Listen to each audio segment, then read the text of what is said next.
আজ আমি আপনাদেরকে দেখাবো এক্সেলে কিভাবে পেজ সেটআপ করতে হয় এবং প্রিন্ট করতে হয়। আসুন দেখা যাক কিভাবে আমরা এক্সেলে পেজ সেটআপ বা প্রিন্ট প্রিভিউ করা যায়, বা পেজটা যে কোনো পেজ আমরা প্রিন্ট দিতে চাচ্ছি সেটা কিভাবে সুন্দর করে তৈরি করা যায়। তো এখানে আমি অল্প কিছু ডাটা দিয়েছি। আসুন এবার আমরা এই ডাটাগুলো কিভাবে সুন্দরভাবে সাজিয়ে গুছিয়ে প্রিন্ট করা যায় সেটা আমরা দেখি। প্রথমে আমি উপরের এই রোটা সিলেক্ট করলাম। সিলেক্ট করলে এটা আমি বোল্ড করলাম। এখানে আমি বোল্ড করতে পারি, কন্ট্রোল ডি চেপে আপনি বোল্ড করতে পারেন, বা এখানে শর্টকাট কিতে ক্লিক করেও আপনি বোল্ড করতে পারেন। তো আমার এই পেজটাকে দেখেন আমি সুন্দর করে সাজাতে চাই। এক্ষেত্রে আমি লেফট সাইডে একটা কলাম নিলাম, টপে একটা রো নিলাম, ইনসার্ট করলাম। এটা আপনি রো ইনসার্ট করার ক্ষেত্রে আপনি কন্ট্রোল শিফট প্লাস ক্লিক করলে আপনি সিলেক্ট করে যে কোনো রো সিলেক্ট করে কন্ট্রোল শিফট সব প্লাস একসাথে যদি সিলেক্ট করেন তাহলে আপনি উপরে একটা রো ইনসার্ট করতে পারবেন। আবার যদি আপনি কলাম সিলেক্ট করে কন্ট্রোল শিফট প্লাস সাব দেন তাহলে নতুন একটা কলাম ইনসার্ট করতে পারতেছেন। আমার দুটো দরকার নাই, তো কন্ট্রোল শিফট মাইনাস দিলে আবার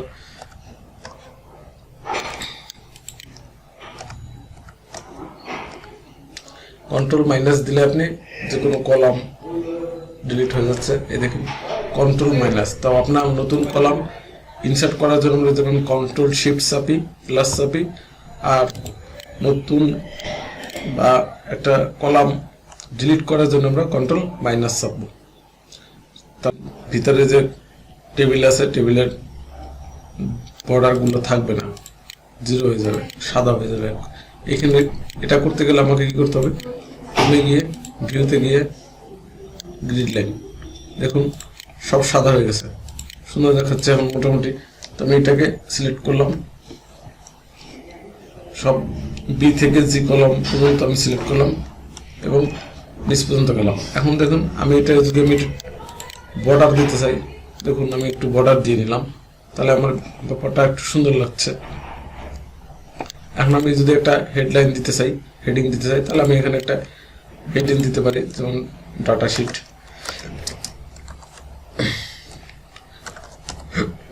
এটাকে যদি আমি একটু বোল্ড করতে চাই তাহলে সিলেক্ট করে কন্ট্রোল বি চাপলে বোল্ড হয়ে যাবে।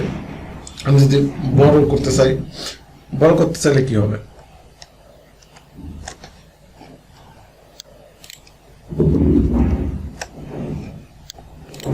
আমি এখান থেকে বড় করতে পারবো, বড় করে নিলাম, বা এখান থেকে নিতে পারবো শর্টকাট কি থেকে। আবার এটা আছে যদি আমি একটু ইটালিক করতে চাই, একটু ইটালিক করে দিলাম, তাহলে এটা সুন্দর দেখাচ্ছে। আমি ইটালি বাদ দিয়ে দিলাম। আমি হেডিংটাকে এই ডাটা শিটটার হেডিংটাকে আমি ইটালিক করে দিলাম। এবার এটাকে আমি একটু কালার করবো যাতে একটু সুন্দর দেখায়।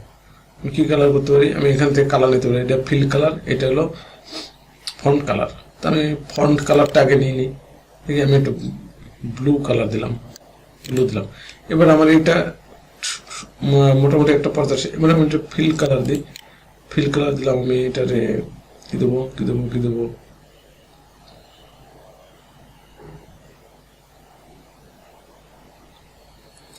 সরি, আমি এটাকে ফিল কালারটা ব্লু দিলাম, ডিপ ব্লু। আর এই ফন্টটাকে আমি সাদা দিলাম। দেখুন এখন কিন্তু অনেক সুন্দর লাগছে। আমি যদি বড় ক্যাপিটাল লেটার করে দিতে পারতাম তাতে অনেক সুন্দর লাগতো। এখন দেখা যাক আমরা পেজ সেটআপে যাই। Page layout, page setup, page layout. দেখেন পেজ লেআউটে গিয়ে আমি মার্জিন দেখতে পারি, কাস্টম মার্জিন হতে পারে। এবারে আসেন ভিউ। এখানে আমার একটা জিনিস আছে, এখানে হলো দেখেন কুইক প্রিভিউ,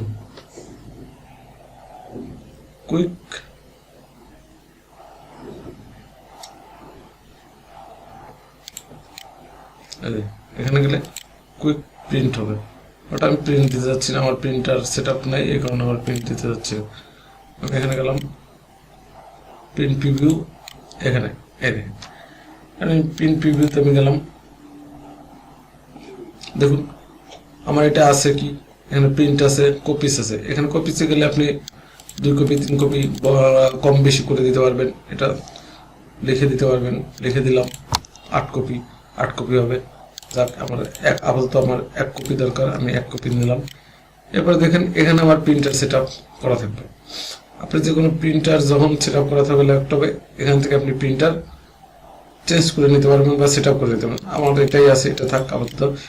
এখানে আছে প্রিন্ট অ্যাক্টিভ শিট, এটা আমাদের খুব বেশি দরকার নেই, আমরা পেজ নিতে পারি। এখানে দেখেন এই যে পেজ 1 to 2, আমি যদি চাই এখানে একটা না 5টা পেজ আছে, তাহলে আমি যদি 2টা পেজ প্রিন্ট দিতে চাই তাহলে আমার কি করতে হবে, এখানে আমি 1 to 2, আমি 2 পেজ পর্যন্ত নিতে পারি, মানে 1 থেকে 2 পেজ পর্যন্ত প্রিন্ট হবে।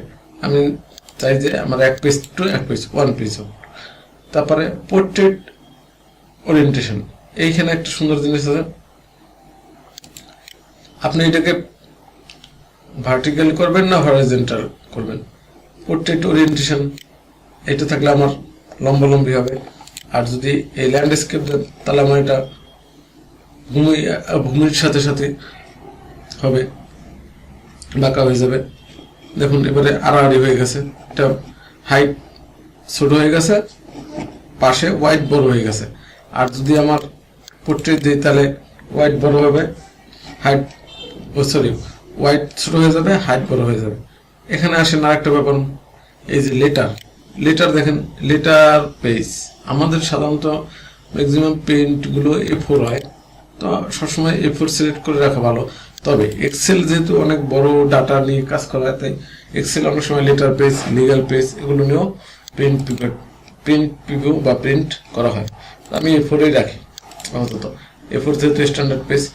এবার আসি মার্জিন। এইবার মার্জিন দেখেন, নর্মাল মার্জিন, হোয়াইট, ন্যারো, আমি যে কোনো একটা সিলেক্ট করে নিতে পারি। মার্জিন এখানে দেখেন পাশ থেকে মার্জিন চলে গেছে। নো স্কেলিং দিলে কোনো স্কেল থাকবে না, কাজ করবে না। পেজ সেট আপ, এই যে দেখেন এখানে পেজ সেট আপটা যায় পুরো। এখানে আপনি মার্জিন, প্যাডিং, হেডিং, এখানে দেখতে পাচ্ছেন 1টা 2টা 3টা 4টা option. Page set up, margin, header, footer, sheet. তো পেজ দেখেন এখানে পোর্ট্রেট আর ল্যান্ডস্কেপ, যেটা আমি আগেই দেখাচ্ছি, এখানে পোর্ট্রেট আর ল্যান্ডস্কেপ আছে। এখান থেকে আপনি সেট করে দিতে পারেন। আমি আপাতত পোর্ট্রেট ল্যান্ডস্কেপ রাখলাম, মানে ওয়াইড বড়, হাইট ছোট। অ্যাডজাস্টমেন্ট, এটা খুবই গুরুত্বপূর্ণ একটা অপশন। অ্যাডজাস্টমেন্ট 100%। এক্সেলে অনেক সময় অনেক বেশি ডাটা রাখার জন্য এই অ্যাডজাস্টমেন্টটা কম বেশি করে নিতে হয়। আর যদি আমি এটা বেশি দিই তাহলে আমার কম ডাটা আসবে। ফিট টু, এই জায়গায় ফিট টু 1 to 1 পেজ, ঠিক আছে, দরকার নেই আর। তো আমার এটা করে আমি দেখেন আবার দেখাচ্ছি একটু পেজ সেট আপ। যদি আমি অনেক ডাটা আমার চলে আসছে, দেখেন এখানে আরো অনেক ডাটা জায়গা চলে আসছে। আমি কিনা আরো যদি বেশি আরো কয়েকটা কলাম নিতাম তাহলে সেটাও আমার এই পেজে চলে আসতো। এবার আসেন মার্জিন।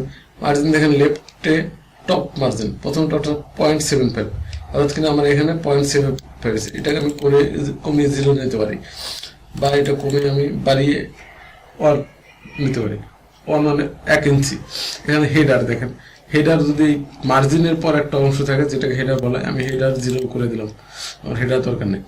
লেফট মার্জিন 0.25 আছে, এটা আমি 0 করে দিতে পারি। রাইট আছে 2.0, এটা আমি বাড়িয়েও নিতে পারি 75 25।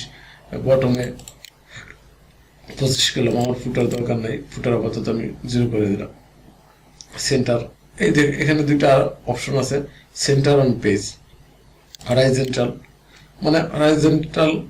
মানে হলো চারপাশেই সমান। ভার্টিক্যাল এক পাশে চলে আসছে, দেখুন হরাইজন্টাল ভার্টিক্যাল। দেখি তো কি এফেক্ট হয়।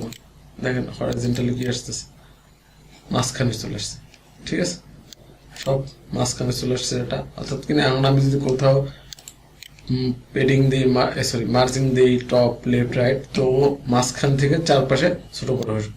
আমি যদি ভার্টিক্যাল দিই কি হচ্ছে দেখেন, নিচ থেকে ভার্টিক্যাল চলে আসছে, নিচ থেকে মার্জিন ঠিক হয়ে যাবে। তো আমি এটা হরিজন্টালি রাখলাম, আমার কাজের সুবিধা হবে। তো এখানে আমার পেজ সেটআপটা দেখতে পাচ্ছেন, এখানে দেখেন যে পেপার সাইজ, এখান থেকে পেপার সাইজটা ঠিক করে নিতে পারি, ওটা যা আছে তাই থাকে। আমার মার্জিন গেল। হেডার ফুটার আমার এখানে খুব বেশি দরকার হয় না, যদি কার লাগে আপনি যদি কোনো হেডার দিতে চান তাহলে এখানে লিখে দিতে পারেন ফুটার নাম, কাস্টম হেডার ফুটার, শিটে গিয়ে পেজ টাইটেল দিতে পারেন, প্রিন্ট এরিয়া, এখানে প্রিন্ট এরিয়া সিলেক্ট করে আপনি এখানে আর একটা কাজ করতে পারেন, আপনি যতটুকু প্রিন্ট এরিয়া সিলেক্ট করবেন সেটুকু আপনার সিলেক্ট হয়ে প্রিন্ট আসবে। তো ওকে দিই, ওকে দিলাম, আমার পেজ সেটআপ শেষ। এখন আমি যদি প্রিন্ট দিই তাহলে আমার পেজটা সুন্দরভাবে একটা প্রিন্ট চলে আসবে।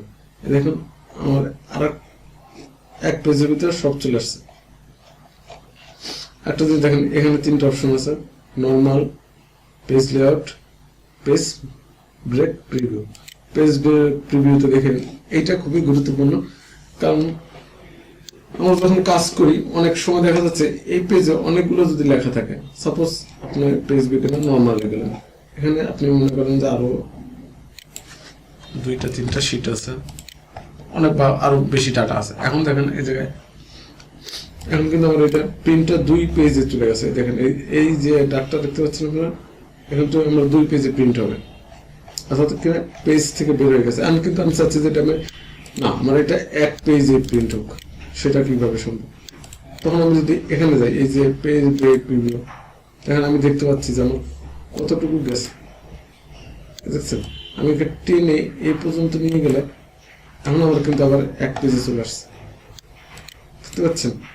দেখেন আমার এখন টোটালটা 1 পেজে চলে আসছে। এখন আমি এই কলাম বা রো, দেখেন এই যে কলামের উপরে যে দাগগুলো আছে ABCD কলাম, এখানে ধরে এই যে যদি ডাবল ক্লিক করেন তাহলে এগুলো আর পুরো পেজটা গ্রহণ করবে, অথবা একটা ভিতরে একটা ঢুকে গেছে এখানে, এটা আপনাকে ঠিক করতে হলে ডাবল ক্লিক করতে হবে, করে দিলাম। আপনি টেনে ছোট বড় করে দিতে পারেন। তো পেজ লেআউটটা এখানে গুরুত্বপূর্ণ এই কারণে, দেখেন এখন সুন্দরভাবে আমার ডকুমেন্টটা প্রিন্টের পর্যায়ে একটা পড়ে গেছে, একটা সুন্দর অবস্থায় চলে আসছে। তো আমি এখন যদি প্রিন্ট দিই তাহলে আমার এটা ভালোভাবে প্রিন্ট হবে এবং আমি এটাকে কাজে ইউজ করতে পারবো। সকলকে ধন্যবাদ। আজকের মতো পরবর্তী ভিডিও দেখার জন্য আমন্ত্রণ জানাচ্ছি। আশা করি সবাই দেখবেন এবং সাবস্ক্রাইব করবেন।